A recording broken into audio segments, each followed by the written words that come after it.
بسم اللہ الرحمن الرحیم۔ السلام علیکم۔ ایک شخص نے دبئی میں سم نکلوائی تھی اور 2 سال تک سم استعمال کرتا رہا اور پیمنٹ نہیں دی، اس لیے وہ عدالت نے اس کو 28,000 درہم کا جرمانہ کر دیا ہے۔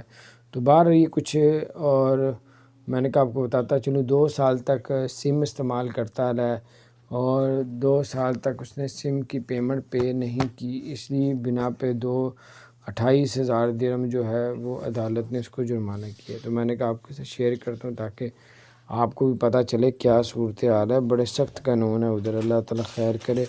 اور اگر آپ نے ہمارے چینل کو سبسکرائب نہیں کیا تو سبسکرائب کر دیں، بیل آئیکن پریس کر دیں تاکہ اسی طرح نئی سی اپڈیٹس آپ تک پہنچتی رہیں۔ السلام علیکم ورحمۃ اللہ وبرکاتہ۔ اپنا خیال رکھیں، اللہ تعالیٰ آپ سب کی تمام مشکلات کو آسان فرمائے۔